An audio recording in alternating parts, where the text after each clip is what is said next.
All right, welcome back to MorningLine, everyone. Thanks for joining us. We're coming to you on the Plus, of course. You can call us here. We're also streaming live at NewsChannel5.com on Facebook. News Channel 5 Chief Investigative Reporter Phil Williams with us, talking about his special report, which is airing the I-Team special report the entire month of November. Exactly. Our first report is tonight on News Channel 5 at 10. We're really going to take a look at the revolving door that puts these violent teen offenders out on the street again and again and again, and to see why that is. Well, I think that's the crucial question. Yeah, Phil. I mean, and we focus in particular on 3 murders. Okay. And I was able, as part of this project, to get unprecedented access to some data for juvenile crimes. It did not have any names in it. Okay, let's just explain. It's hard to get data there because it's all juvies, and because of that, it's not publicly available. Right. But there are certain crimes that are public, murders, for example. And so by going in and looking for murders that occurred on a certain date, I was able to put names with some of these profiles. And so essentially reverse engineer the juvenile histories. And, we're going to look tonight at 3 murders and look at the histories of the individuals who are implicated in those murders. And you'll see there is this revolving door. This was not the murders were not the first time that they interacted with the system. Let's take a call from Joe. Joe, good morning. Hi, Joe. Hello, Joe. Good morning, Nick. Good morning. Just listen to Phil's program of what he's doing, investigating. I agree with the juvenile system is broken. Where I disagree with him is calling these people children. Now, all it takes to kill somebody with a gun is to be big enough to pull the trigger, and they do it on a regular basis. It's a bigger problem than people realize. I mean, like you said briefly a while ago, all of these crimes doesn't always make the news. It doesn't make the paper, but these kids, they're not going to school. Nobody's making them go to school. I personally talked to one of the SRO officers at one of the biggest schools in Nashville and asked him a question about one, and he kind of laughed and he says, there's nothing I can do about it. So whenever, like the guy says, whenever a 12-year-old can get caught with a stolen car and be back home before he gets the paperwork done, we've got a real problem with the juvenile system. In one of the teases, where we saw that's been running on the newscast, you interviewed a friend of ours, Jim Todd, fine attorney, former juvenile justice DA, talking about how they'll get arrested for car theft and be out before the night's through. And that's one of the things we're going to be looking at as this investigation proceeds throughout the month of November. I mean, there are laws. As he points out, you cannot detain by law children for nonviolent offenses.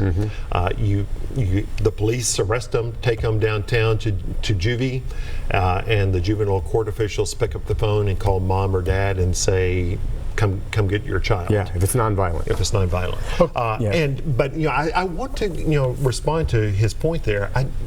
These are children. A 12-year-old who steals a car is still a child. And I think we have to understand, try to understand, no one is born bad. And so what are the influences that lead a 12-year-old to steal a car? A 12-year-old is still a child, and as long as we continue to say they're just bad kids and not try to understand how they got there, we won't fix this problem, because police cannot fix this problem by themselves. You're exactly right. Now, I know you've talked to the judge, Judge Calloway, juvenile court judge here. And the question is, and a lot of people here on Facebook talking about accountability. And I hear exactly what you're saying. Last thing I want to do is lock up a 12-year-old for the rest of their lives and have to pay for them if they commit an adult-type crime. But where's the line? I mean, as you said, you've got some numbers we're going to see in some of your stories that show that there were plenty of priors for some of these kids who ultimately ended up committing murder. And many of the public out there are going to say, look, how many red flags do you need? And I don't care how many non-violent. You steal a car 5 or 6 times. I'm sorry, it's about time the hammer come down on you before you kill someone. That's where there's the frustration. There's anger out there, and a lot of people just saying, lock those little punks up. Yeah, and there are no easy answers. But I think there is a general consensus among those who deal with juveniles on a day in and day out basis that you can put them away and lock them up with other kids who have problems. And guess what? It just gets worse. They're going to learn bad behaviors. Yeah, you're right. And so there's got to be other kinds of interventions. You know, locking them up, you know, isn't going to solve everything. So, you know, some children need to be locked up. And what you're going to hear in our story tonight at 10, sometimes the Judge Calloway, thinks children ought to be locked up, and then the Department of Children's Services puts them back out on the streets. Okay, right. So to just say, oh, it's the judge's fault or it's the police officer's fault or something, it's not. It's multifaceted. Yeah. And DCS, I know, is going to be a big part of your story Absolutely. as well. All right. Let's take another call. We've got Elaine. Elaine, good morning. Hi, Elaine. Hey. Hey. I love your show. Oh, thank you. This is about, well, my son had emailed Mr. Williams about my granddaughter, Sienna Owens. Good morning. Yeah, go ahead. Just keep talking to us on the phone. There's a little delay there. We can hear you. Okay. Anyway, my son had emailed Mr. Williams about my granddaughter, Sienna Owens. This kid was 12 years old. Sienna was 11. Children's Services, they're a joke. The judge here in Franklin County is a joke. He did not serve any more than 30 days. I had to listen to Child Services say what a fine young man he was, and he needed to be home. They did not have any grief, any remorse for my granddaughter. And his mother, the kind of person we're dealing with, she walked her son into North Junior High on a Monday after my Sienna was murdered on Friday. He didn't even get a good slap on the wrist. So something has got to be done. Is it the laws, Phil? The way they are, do they want to do more and their hands are tied under state law? It is, the whole system is broken. Okay. But where do you start then? I mean, that's what I'm hoping we're going to get out of this, and I hope state lawmakers pay attention to your piece. We need solutions. Yeah, there are certainly problems with the laws, but there are also some serious problems with the way the Department of Children's Services handles these children. You know, there are, for example, only 144 high security beds that DCS has to lock up children who are violent for the entire state. Because you remember, like 5 years ago, there were a number of riots at do you remember youth that? development was centers. It Woodland Hills, was it? Yeah, I remember the video of that. And so DCS has gotten away from these sort of high security facilities. So where do they put the violent ones when those beds are full? They go to less secure facilities run by contractors. Gotcha. Okay. All right. Let's take another phone call here. Before we have another clip we're going to want to show as well. I don't know. Mary Elena, let me know if we'll have time to take that next or if we need to take another break. But let's go to Marcus. Good morning, Marcus. Hi, Marcus.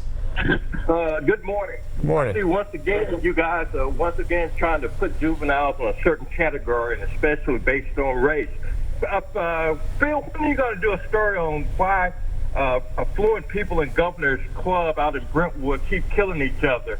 One being the one that just happened not too long ago with the guy who was the chairman of an aviation company. Back in 2013, it was a white dentist who was killed by a white husband.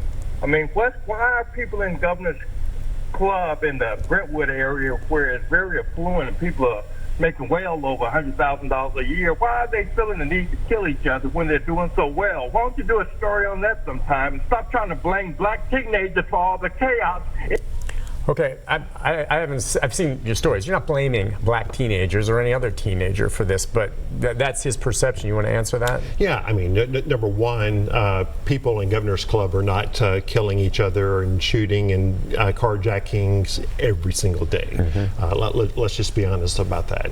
Number two, the children who are involved in these, violent acts, we believe, based on our reporting, in some ways they are victims too, because the system is not doing anything to provide the interventions that they desperately need. And it's not about race. Well, I was going to say, it's not only African American children or Caucasian children or Hispanic children. It's a mixed bag. I mean, there's not a race card applied to juvenile crime. It runs the gauntlet here. Yeah, but we are going to take a serious look tomorrow night at 10. At these issues involving race and racism, and how those factors may be driving our juvenile crime problem. Because if you go to juvenile detention right now, overwhelmingly the majority of the kids who are being detained there because they're considered too dangerous to release are African American children.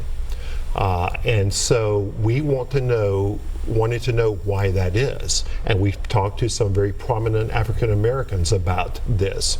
You'll hear from one gentleman who says he believes it's time to declare a public health emergency in the city, because there are communities in our city that are in crisis. And you cannot have a conversation about juvenile crime unless you're willing to have very difficult conversations about race and even racism. And so we're gonna dive into that. It's not an easy topic, but it's an important topic, and hopefully people will not ascribe motives to me or to the team until they've seen the reporting. But there are serious problems in certain communities in the city, and we will not be able to fix them until we're willing to talk honestly about them. All right, we'll take a break on that note. When we come back, more calls and more of your comments on Facebook, as well as we've got more clips to show you from Phil's pieces. And again, another one airing tonight at 10 o'clock. And you can find longer form on a lot of the OTT devices. We'll tell you more about that and be back with more with Phil right after this.